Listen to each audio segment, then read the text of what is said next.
and welcome to Voice with Julia and day 23 of our 30 days of breath support. Today we're going to be looking more closely at the pelvic floor and remapping its orientation in our inhalation and exhalation. But first, I want to invite all the classical singers in the audience to check out our Lucca Bel Canto Institute, which is happening this summer in Lucca, Italy, September 9th through 16th. If you're interested in learning more, check out the link below and be sure to apply early as we do have some scholarships still available. Voice with Julia, change your voice, change your life. Now, when it comes to the pelvic floor, we talked about this a little bit earlier on in the series, but now we're at the point where we need to start refining the motion, okay? When I refer to pelvic floor, I'm talking to about the part that you can't, see right now, okay? Because YouTube, Facebook, Instagram, everybody would ban me.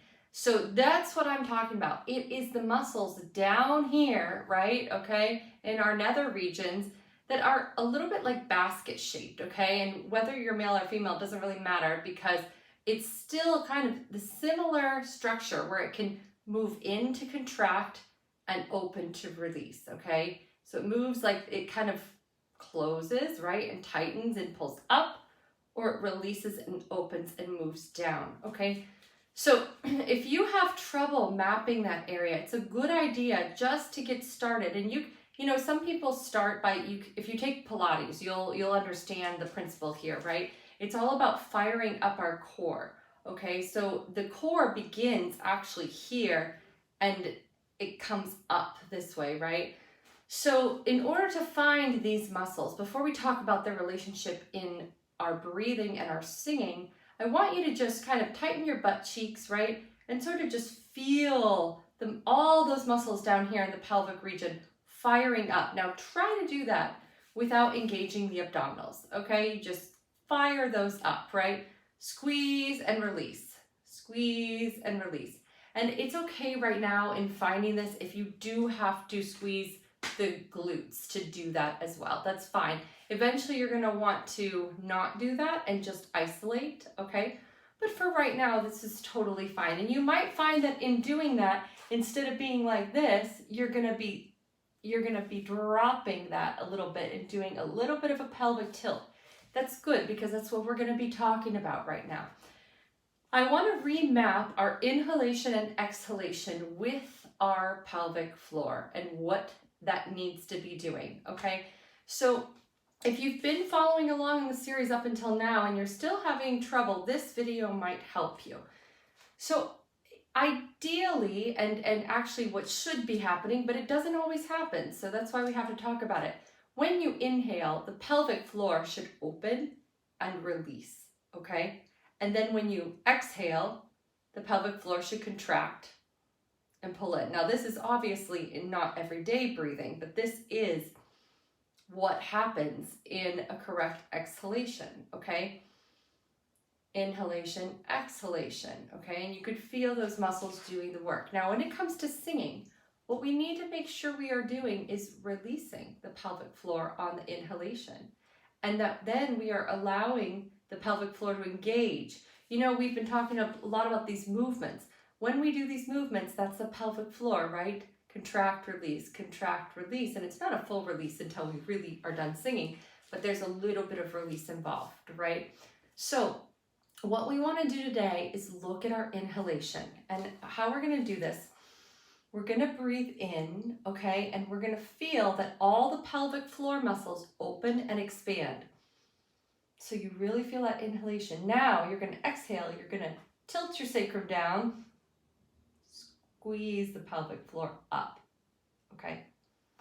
Now, this is not what you're going to be doing when you're singing necessarily, but you need to make sure this is mapped correctly because sometimes what you'll get is somebody will inhale and they will tighten the pelvic floor. That is what you want to undo, okay? The other thing that you will get is immediately upon singing, you won't get any contraction of the pelvic floor, which is also what we need to do.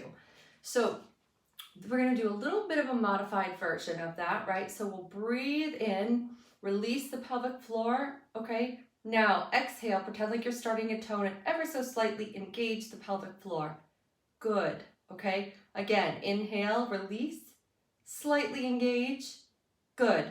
Okay, so what you're gonna be looking at when you're putting this together with some of the other exercises that we've done is you're going to be making sure that you have the ability to keep expanding the pelvic floor and then to contract it, okay? With the expansion, this is going to stay expanded when we go to high notes, right? So when we talk about low support, we stay in the inhalatory position, which is ribs out, right? Diaphragm is expanded, pelvic floor is open and released. So if you think about that, that is optimal support, and that is the position you are going to be in when you go to a high note, okay? So the note before the high note, in order to release fully, you know, they sometimes teach this muscle, like to relax a tense muscle, right? You'll squeeze the muscle first and then release. This is similar in the sense that we're going to engage first before then we open again. You can't just open, open, open because you'll get tight, right? So that feeling of engagement before you open for the high note, right? Same thing, you open on the inhale, then you engage slightly for the beginning of the phrase, and then you can move out and in as the phrase goes, okay? So this pelvic floor is really crucial to that you're feeling that movement there and how it relates. So basically what you want to check from this video is you want to be certain that your pelvic floor is really and truly releasing on the inhalation, okay? And then that you are able to contract it when you need to, that it's not staying stuck open. So play around with that idea, play around with that in some of our previous exercises that we've done in other videos, and see if you can incorporate that motion and see how that helps you. Okay, and I'll see you tomorrow.